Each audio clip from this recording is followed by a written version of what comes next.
હું પ્રાધ્યાપક ડૉક્ટર સમીર કે Prajapati, arts and commerce college Radhanpur. આજે આપણે ક્રમશઃ સોમવારે વેદાંત સારનું લેક્ચર લેવા જઈ રહ્યા છીએ. આ લેક્ચર પૂર્વે આપણે એનો પ્રારંભ પ્રાર્થનાથી કરીશું. ॐ भद्रं कर्णेभिः शृणुयाम देवा, भद्रं पश्येमाक्षवीर्यजत्राः, स्थिरैरङ्गैस्तुष्टुवांसस्तनुभिः व्यसेमहि देवहितं यदायुः. મિત્રો, ઉત્તર ગુજરાત યુનિવર્સિટી પાટણના BSM5 માટે જે અભ્યાસક્રમ નિયત કર્યો છે એમાં CC 507માં આપણે જાણીએ છીએ કે વેદાંત સાર 1 થી 4 અધ્યાય ચાલી રહ્યા છે. અગાઉ સોમથી બુધ મેં વેદાંત સારના 3 લેક્ચર લીધેલ છે. એ જ અંતર્ગત આપણે ક્રમશઃ આગળ વેદાંત સાર વિશે આપણે વિચારીએ. તો પ્રથમ જે મંગલાચરણ હતું એ મંગલાચરણનો વિચાર કર્યો. ત્યાર પછી ગુરુવંદના વિશે વિચાર કર્યો. હવે એનો જે ત્રીજો પેરેગ્રાફ જે છે કે જેની અંદર વેદાંત સારના શીર્ષક વિશે વિસ્તૃત વિચાર કરવામાં આવ્યો છે. તો એ ત્રીજો પેરેગ્રાફ આ પ્રમાણે છે મિત્રો. વેદાંતો નામ ઉપનિષદ પ્રમાણમ તદ ઉપકારિણી શારીરક સૂત્રાદિની છે.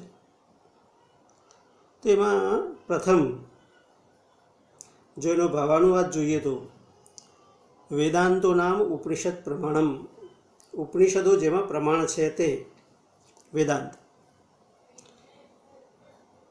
બીજા નંબરે શારીરક સૂત્રાદિની ચ તદ ઉપકારિણી, શારીરક સૂત્ર અથવા જેને બીજા શબ્દોમાં કહીએ તો બ્રહ્મસૂત્ર આદિ વગેરે કહે છે તેને ઉપકારક છે, તેને સહાયક છે. તો આપણે વિસ્તારથી વિચાર કરીએ તો પ્રથમ વેદાંતો, વેદાંત એવો શબ્દ આપણને પ્રાપ્ત થાય છે. તો અગાઉ પણ આપણે જોઈ ચૂક્યા છીએ કે વેદાનામ અંત એટલે વેદાંત, અર્થાત ત્રણેક મુદ્દા વિશે એની ચર્ચા કરી હતી અને એનાથી આપણે સિદ્ધ કર્યું હતું કે વેદાંત એટલે ઉપનિષદ. અહીંયા થોડા આગળ વધીને આપણે એની ચર્ચા કરીએ તો વેદાનામ અંત એટલે કે ઊંચામાં ઊંચું જ્ઞાન, અને આવું જ્ઞાન ઉપનિષદોમાં હોવાથી ઉપનિષદને વેદાંત કહેવાય છે. આ થોડો એક વધારાનો વિચાર આપણે અંદર જોઈએ છીએ. તો વેદાંત વિશે આપણે વિસ્તૃત ચર્ચા અત્યાર સુધી કરી ચૂક્યા છીએ. એમાં બીજી જે બે બાબતો જે છે કે વેદાંત એટલે ઉપનિષદ તો ખરું, પણ ઉપનિષદ પ્રમાણમ એવો જે શબ્દ પ્રયોગ કર્યો છે એ મુજબ ઉપનિષદ રૂપી પ્રમાણવાળું. આપણે જાણીએ છીએ મિત્રો કે કોર્ટ હોય કે કોઈ પણ સંઘર્ષ હોય તો માણસ પ્રમાણ વિના એને સ્વીકારતો નથી. આ પ્રમાણની જે પરંપરા જે છે એ ચિરકાલીન છે, અને એટલે જ આ સિદ્ધાંતોને પ્રદર્શિત કરવા માટે પણ લોકો એને સારી રીતે સ્વીકારે એ માટે લેખક પણ સમજે છે કે પ્રમાણ વિના કોઈ વાત સ્વીકારશે નહીં. તો વેદાંત સાર જે સિદ્ધાંત રહસ્યો જે છે, જે સિદ્ધાંતોનો જે સાર જે છે, સિદ્ધાંતો રૂપી જે સાર જે છે, એને લોકમાનસ સુધી, લોકો સુધી, વિદ્વાનો સુધી મૂકવું હોય તો પ્રમાણ મૂકવું જરૂરી છે. અને એટલા માટે જ વેદાંત સારનો પ્રારંભ કરતાં પૂર્વે પોતાની આ જે ભૂમિકા જે છે, ભૂમિકાની અંદર આ શબ્દો મૂકી અને પોતાની જે વાત રજૂ કરવા જઈ રહ્યા છે લેખકશ્રી, એ સપ્રમાણ સાધાર પોતાની રજૂઆત કરે છે. આપણે સંશોધન કરીએ છીએ તો સંશોધનની અંદર પણ સાધાર જ આપણે રજૂઆત કરવી પડે. ના આમૂલમ લિખ્યતે કિંચિત એવું જે કહેવાયું છે, એ સંદર્ભે અહીં પણ વેદાંત સારકાર જે છે એ વેદાંત સારરૂપી પોતાનો પ્રકરણ ગ્રંથ આપતા પૂર્વે એ પ્રમાણ મૂકવાની વાત કરે છે. અને કયું પ્રમાણ? એ પ્રમાણો કયા? તો ઉપનિષદોમાંથી લીધેલા જે વાક્યો જે છે એ વાક્યો મૂકીને પોતાની વાત સિદ્ધ કરવાનો પ્રયત્ન કરે છે. બીજી વાત કે ઉપનિષદ શબ્દ કેવી રીતે બન્યો એ પણ આપણે જોઈ લઈએ. તો ઉપવત્તા નિવત્તા સદ ઉપરથી આ શબ્દ આવ્યો છે. તો અહીં ઉપ એ ઉપસર્ગ છે, અને આવો જે ઉપસર્ગ સમીપતા બતાવે છે, જ્યારે બીજો જે ઉપસર્ગ જે છે ની, જે નિશ્ચય બતાવે છે, અને ત્યાર પછી એનું ક્રિયાપદ જે સદ ધાતુ ઉપર આધારિત છે. તો સદ ધાતુ અને એની પૂર્વે બે ઉપસર્ગો લઈ અને આખો ઉપનિષદ શબ્દ બન્યો છે. તો સદ શબ્દનો સામાન્ય અર્થ તો બેસવું એવો થાય, અને એ રીતે અર્થઘટન કરવા જઈએ તો ગુરુની પાસે બેસીને પ્રાપ્ત કરવામાં આવતી વિદ્યા અથવા બ્રહ્મવિદ્યા. બ્રહ્મવિદ્યા એટલા માટે કહીએ કે એની અંદર એક બીજો શબ્દ વાપર્યો છે શારીરક સૂત્રાદિની છે. એ આપણે પછી જોઈએ, પણ એટલા માટે અહીંયા પ્રાપ્ત થયેલી વિદ્યા એટલે બ્રહ્મવિદ્યા, અને આ બ્રહ્મવિદ્યાને જ ઉપનિષદ કહેવામાં આવે છે. બીજી એક વાત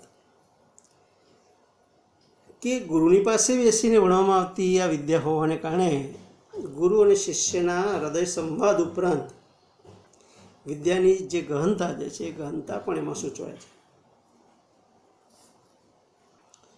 તો આ એક એનો સામાન્ય અર્થ થયો. હવે સંસ્કૃત સાહિત્યમાં એક જ ધાતુના અનેક અર્થો થાય છે, અને એમાં પણ પાછું ઉપસર્ગ ઉમેરાય એટલે તો કેટલા પણ પ્રકારના આ ક્રિયાપદો બની અને એનું અર્થઘટન જુદી જુદી રીતે થતું હોય છે. તો સદધાતુ જે છે એ સદ ક્રિયાપદના બીજા પણ અર્થો થાય છે, અને એવા 3 અર્થો આપણને પ્રાપ્ત થાય છે: નાશ કરવું, પ્રાપ્ત કરવું, શિથિલ કરવું. તો શું નાશ કરવું, શું પ્રાપ્ત કરવું, શું શિથિલ કરવું? તો આ ઉપનિષદ એ એવી વિદ્યા છે મિત્રો કે જે સંસારના બંધનોને શિથિલ કરે છે. શું નાશ કરે છે? તો કે અજ્ઞાનનો નાશ કરે છે, અને એ આત્મની પ્રાપ્તિ કરાવે છે. આમ સદ ધાતુ પરથી ઉપનિષદની એક વિશાળ વિભાવના આપણી સમક્ષ પ્રગટ થાય છે. આ 3 બાબતોમાંથી આપણે પસાર થઈએ તો જ વેદાંત સારના કે વેદાંત દર્શનના જે સિદ્ધાંતો જે છે એ સિદ્ધાંતો આપણને સમજમાં આવે. હવે એ જ વાક્યની અંદર મેં જે કહ્યું હતું એ પ્રમાણે શારીરક સૂત્રાદિની, જેને આપણે બ્રહ્મવિદ્યા એવો શબ્દ વાપર્યો. તો શારીરક એટલે શું? તો શારીરક એટલે શરીરે, સપ્તમી વિભક્તિ, શરીરે એવ શરીરકમ તત્ર ભવ શારીરક જીવ નિરૂપિત યસ્મિન તદ, એવી આપણે વ્યુત્પત્તિ કરી શકીએ અથવા એવો અન્વય કરી શકીએ. તો શરીરે એવ શરીરકમ, જે શરીરમાં જે છે તે શારીરક. તત્ર ભવ, ભવ થવું હોવું એમાં રહેલું. તો શું રહેલું છે શરીરમાં? શું રહેલું છે? તો શારીરક જીવ, જીવ નિરૂપિત, યસ્મિન, જેમાં જીવ નિરૂપાયેલો છે અથવા જીવ રહેલો છે. તો જે શરીરમાં જીવ રહેલો છે એને સૂચવતા જે સૂત્રો છે, જીવાત્મા, આત્મા, અને આપણે જ્યારે એનો મંગળ શ્લોક જોયો ત્યારે પણ આપણે કહ્યું હતું કે આત્મા એ બ્રહ્મનો વાચક છે.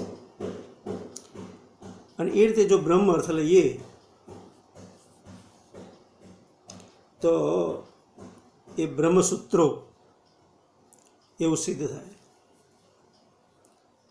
તો આ આત્મવિદ્યા, બ્રહ્મવિદ્યા અંગેના જે સૂત્રો તે શારીરિક સૂત્રો, અને મિત્રો આને જ વેદાંત સૂત્ર કે બ્રહ્મસૂત્ર કહે છે. અને એના જે રચયિતા જે છે એ બાદરાયણ મુનિ છે. આપણે જ્યારે એ પ્રસ્થાનત્રયનો વિચાર કરતા હતા ત્યારે ઉપનિષદો, શ્રીમદ ભગવદ્ ગીતા અને બ્રહ્મસૂત્રનો ખ્યાલ આપણે રજૂ કર્યો હતો. તો એ બ્રહ્મસૂત્રો જે છે એના રચયિતા જે છે એ બાદરાયણ મુનિ છે. તો આ પ્રમાણે જ્યારે કોઈ પણ ગ્રંથનો પ્રારંભ કરીએ છીએ ત્યારે એના પ્રમાણ વિશેનો પણ વિચાર કરવો જોઈએ. ઉપનિષદો જેમાં પ્રમાણ છે, બીજા નંબરે બ્રહ્મસૂત્રો પણ પ્રમાણ છે. અને ત્રીજી વાત કે ભગવદ્ ગીતા એ પણ આપણે જાણીએ છીએ કે એ પણ ઉપનિષદ છે, એની પુસ્તિકા આપણે જોઈ હતી. તો આ ત્રણ ગ્રંથો જે છે, ત્રણ ગ્રંથો જ્યારે એ વેદાંતસાર કે વેદાંત દર્શન વિશે ભણતા હોઈએ, અભ્યાસ કરતા હોઈએ, ત્યારે આ પ્રસ્થાનત્રયી આપણા માટે પ્રમાણરૂપ બની રહે છે. હવે એનો જે ચોથો પેરેગ્રાફ જે છે, અશ્ય વેદાંત પ્રકરણત્વાત તદયૈ એવ અનુબંધૈ તદ્વત્તા સિદ્ધેઃ ન તે પૃથક આલોચનીય. મૂળ તો વેદાંત દર્શન છે, અને એ વેદાંત દર્શનમાંથી કેટલાક એના પ્રકરણ ગ્રંથો ઉતરી આવ્યા છે. પિતા એક હોય તો એને 2 પુત્રો, 3 પુત્રો, 4 પુત્રો એમ હોઈ શકે. અને એ માતા પિતાના જે રંગસૂત્રો જે છે એ પોતાના સંતાનોમાં ઉતરી આવતા હોય છે. તો આવું જે આપણું વેદાંત દર્શન જે છે, વેદાંત દર્શનમાંથી જે પ્રકરણ ગ્રંથો, એનું એક ચેપ્ટર જે આવ્યું છે, જાણે કે એ વેદાંત દર્શનનું સંતાન હોય એવું આપણને લાગ્યા કરે છે.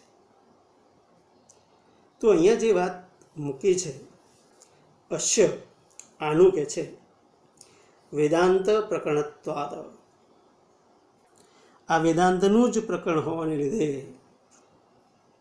તે તદયૈ એવ અનુબંધૈ, અને તેના જ અનુબંધોથી, એટલે કોના? વેદાંત દર્શનના જે અનુબંધો જે છે એ અનુબંધોથી તે આ વેદાંત સાર જે છે, એ વેદાંત સાર પણ કે છે અનુબંધયુક્ત હોવાને લીધે કે છે એની જુદી આલોચના કરવાની રહેતી નથી. તદ્વત અસિદ્ધે ન તુ પૃથક આલોચનીય, એની જુદી આલોચના કરવાની રહેતી નથી. એટલે વેદાંત દર્શનના જે અનુબંધો જે છે એ જ અનુબંધો આપણને વેદાંત સારની અંદર પણ ઉપયોગી થશે. તો અનુબંધ શબ્દ મિત્રો, આપણું જે શરીર જે છે, શરીર હાડ પિંજર વિના ટકી શકતું નથી. લોહી માંસથી એ શરીર ઊભું રહી શકતું નથી. એનું એક સ્ટ્રક્ચર હોવું જોઈએ, એક બંધારણ હોવું જોઈએ. તો જેમ શરીરના બંધારણ માટે હાડ પિંજરની જરૂર પડે, એમ કોઈ પણ ગ્રંથનું જે બંધારણ જે છે એ ગ્રંથના બંધારણ માટે પણ આ અનુબંધોની આવશ્યકતા છે. જેમ નાટ્ય સાહિત્ય, તો નાટ્ય સાહિત્યની અંદર 5 સંધિઓની વાત કરવામાં આવી: મુખ, પ્રતિમુખ, ગર્ભ, અવમર્શ, નિર્વહન. એવી રીતે અહીં પણ સમગ્ર વેદાંત સારનું જે સ્ટ્રક્ચર જે છે, જે બંધારણ જે છે, જે બાંધો છે, એનું જે સ્વરૂપ જે છે એ બનાવવા માટે અનુબંધની આવશ્યકતા ખૂબ જ જરૂરી છે. તો વેદાંત દર્શનના જે અનુબંધો જે છે એ જ અનુબંધો વેદાંત સારના છે. બંનેનું જો પરીક્ષણ કરવું હોય તો એક સમાન અનુબંધોથી થઈ શકે એવું સ્પષ્ટ થાય છે. તો કેમ? મેં કહ્યું એમ કે એક જ પિતાના જે સંતાનો હોય એ સંતાનોની અંદર એ જ રંગસૂત્રો આપણને જોવા મળે. તો એવી રીતે આ વેદાંત સાર પણ એક પ્રકરણ ગ્રંથ છે. કોનું પ્રકરણ ગ્રંથ? વેદાંત દર્શનનો પ્રકરણ ગ્રંથ છે. તો અહીંયા આપણે એ પણ જોઈ લઈએ કે પ્રકરણ ગ્રંથ કોને કહેવાય, પ્રકરણની શું વ્યાખ્યા છે. સામાન્ય રીતે આપણે ભણતા હોઈએ ત્યારે, અભ્યાસ કરતા હોઈએ ત્યારે પ્રકરણ એટલે વન ટાઈપ ઓફ ચેપ્ટર એવું આપણે કહેતા હોઈએ. અહીંયા દાર્શનિક પદ્ધતિથી એની વ્યાખ્યા કરવાનો જે પ્રયત્ન કર્યો છે લેખકે કે આપણા દાર્શનિકોએ, તો પ્રકરણ ગ્રંથની વ્યાખ્યા આ મુજબ આપવામાં આવી છે. શાસ્ત્રૈક દેશ સંબંધમ શાસ્ત્ર કાર્યાંતરે સ્થિતમ આહુ પ્રકરણમ નામ ગ્રંથભેદમ વિપશ્ચિત. આવી એની વ્યાખ્યા કરી છે. તો શાસ્ત્ર એક દેશ સંબંધમ, જે કોઈ શાસ્ત્રના એક અંશ સાથે સંકળાયેલો હોય અને કે છે શાસ્ત્ર કાર્યાંતરે સ્થિતમ, કાર્યાંતર પ્રયોજન અનુસાર કે છે એ બીજા શાસ્ત્રના સિદ્ધાંતોનું પણ જો પ્રતિપાદન કરે તો તેને વિદ્વાનો જે છે એ પ્રકરણ નામે ગ્રંથ વિશેષ કહે છે. તો એનો મૂળ આધાર જે છે એ અનુબંધ, અને સમાન અનુબંધોથી આપણે નક્કી કરી શકીએ કે ભાઈ આ વેદાંત દર્શનનો જ પ્રકરણ ગ્રંથ છે. જો જેમ એક પિતાના અનેક સંતાનો હોય, 2, 3, 4 એમ, તો આવા વેદાંત દર્શનના પણ સંતાનો, પ્રકરણો આપણને પ્રાપ્ત થાય છે. જેમ વેદાંત સાર છે એમ વેદાંત પરિભાષા પણ વેદાંત સારનો પ્રકરણ ગ્રંથ છે. BSM 5ની અંદર આપણે તર્ક સંગ્રહ પણ ભણીએ છીએ. તો તર્ક સંગ્રહ એ પણ શું છે? પ્રકરણ ગ્રંથ છે. તો તર્ક સંગ્રહ, તર્ક ભાષા, તર્ક કૌમુદી, આ બધા ગ્રંથો તમે જુઓ તો ન્યાય વૈશેષિકના પ્રકરણ ગ્રંથો છે. એમ વેદાંત સાર જે છે એ વેદાંત સાર પણ વેદાંત દર્શનનો પ્રકરણ ગ્રંથ છે. હવે મૂળ મુદ્દા પર આપણે આવીએ કે આનું જે સ્વરૂપ જે છે વેદાંત સારનું, એ વેદાંત સારનું સ્વરૂપ જે મહાકાવ્યના લક્ષણો હોય, નાટકની અંદર 5 સંધિઓ હોય, એમ વેદાંત સારની અંદર અનુબંધ છે. અનુબંધની મુખ્ય ભૂમિકા છે એમાં, અને અનુબંધોને આધારે જ આખું વેદાંત સારનું સ્ટ્રક્ચર જે છે ઊભું થયું છે. તો આ અનુબંધ છે શું, અને એ અનુબંધો કેટલા છે? જેમ 5 સંધિઓ છે એમ 4 અનુબંધો પણ છે. તો એ પેરેગ્રાફ નંબર 5ની અંદર આપણે જોઈએ તો આ અનુબંધો વિશેનો ખ્યાલ ત્યાંથી પ્રારંભ થાય છે. તત્ર અનુબંધો નામ અધિકારી વિશેષ સંબંધ પ્રયોજનાની. જો પ્રયોજનાની આખો સામાસિક શબ્દ જે છે એ બહુવચનમાં મૂકેલો છે, પ્રયોજનાની શબ્દ મૂકીને. તો આ વેદાંતમાં, તો આ વેદાંત સારમાં અધિકારી, વિષય, સંબંધ અને પ્રયોજન, એ 4 અનુબંધો છે. અને એટલા માટે અનુબંધ ચતુષ્ટયમ પણ એને કહે છે. પરીક્ષાની અંદર અનુબંધ ચતુષ્ટયમ વિશે વિસ્તૃત નોંધ પણ પૂછાય.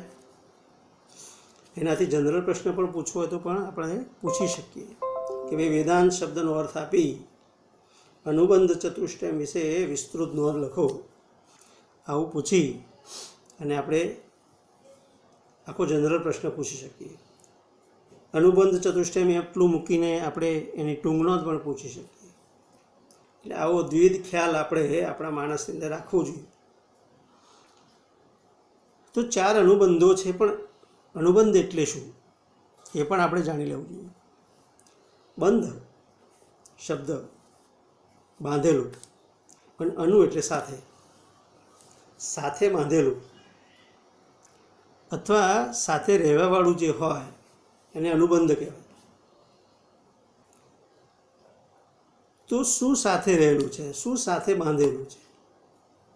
આપણે જાણીએ છીએ મિત્રો કે ગ્રંથ હોય તો એનો વાચક હોય, એનો ભાવક હોય. આ બંને વચ્ચેનો જે સંબંધ આ એકબીજાની સાથે જોડાયેલા હોય છે, એકબીજાની સાથે રહેલા હોય છે.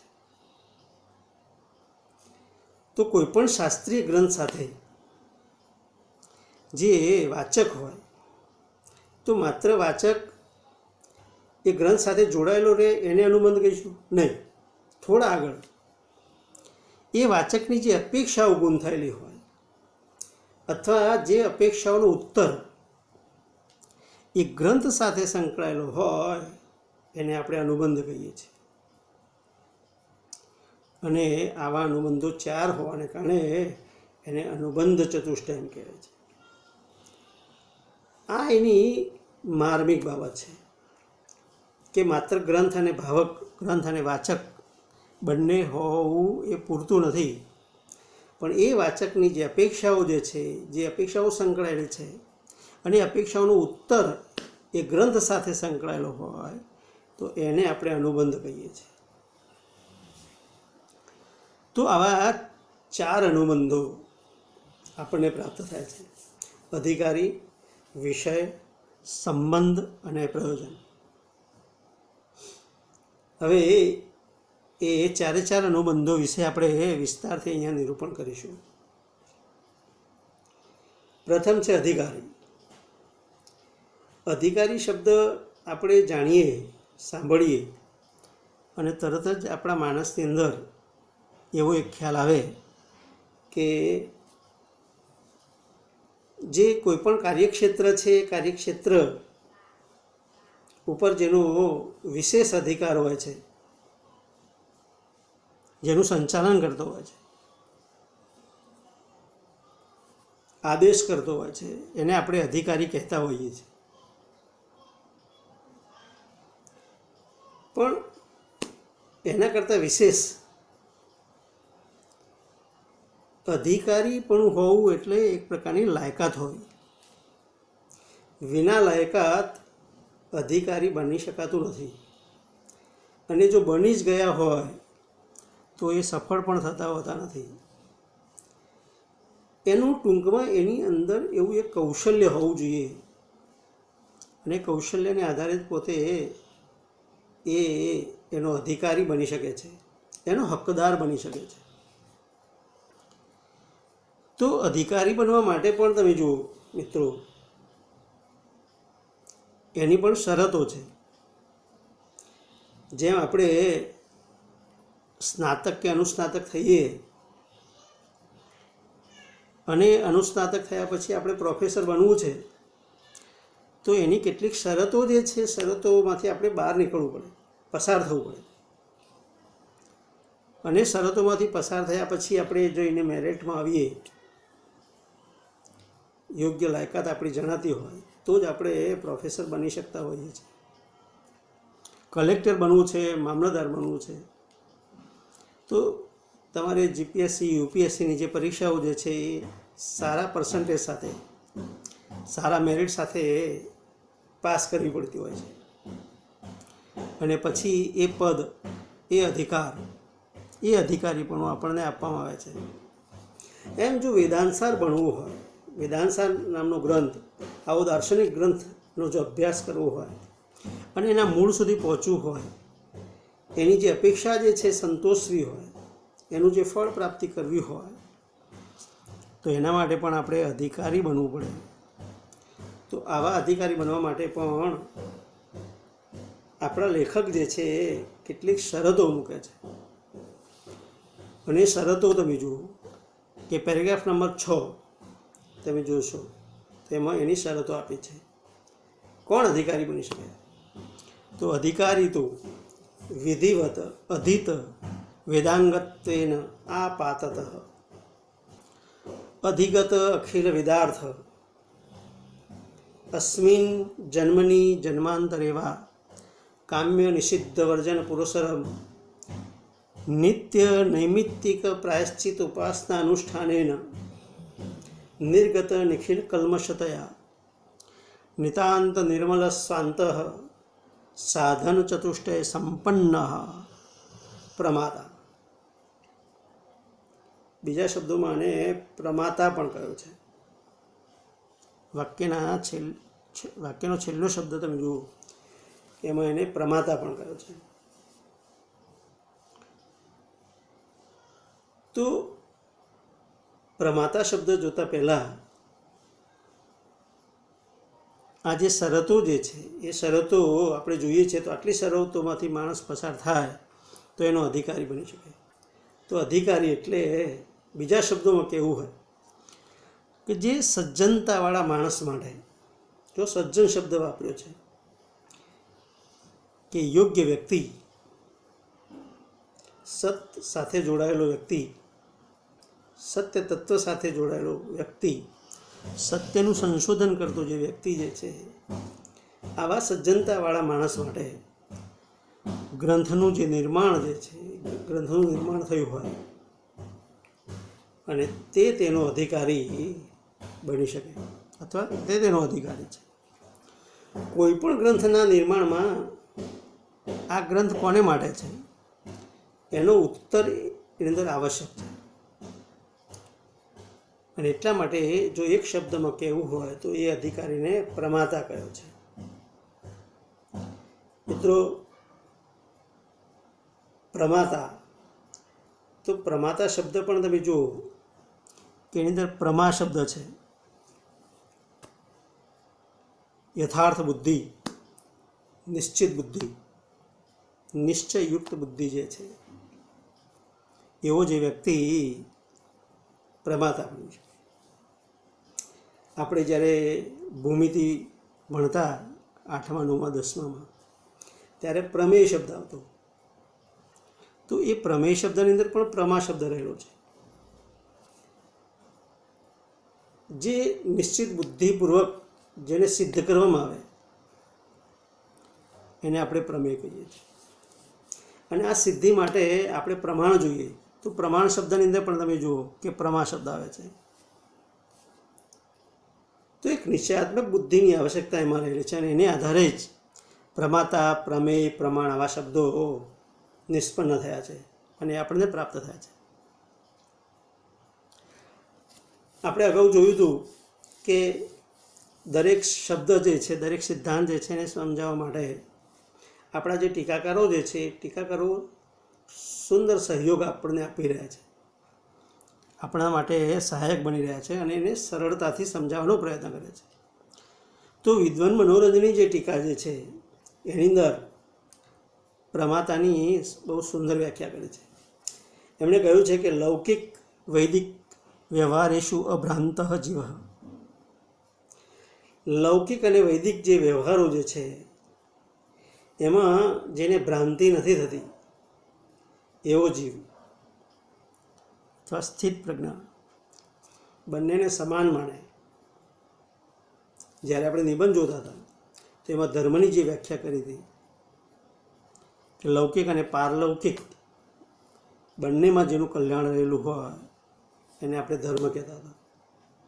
એવી રીતે અહીંયા પણ લૌકિક અને વૈદિક જે વ્યવહારો જે છે એ બંને વ્યવહારોમાં જેની ભ્રાંતિ ન થતી હોય, જેને ભ્રમ ન થતો હોય એવો જે જીવાત્મા જે છે એ પ્રમાતા છે, એ સાચો અધિકારી છે, એ વેદાંતસાર ભણવાને લાયક છે. બીજી છે સુબોધની ટીકા.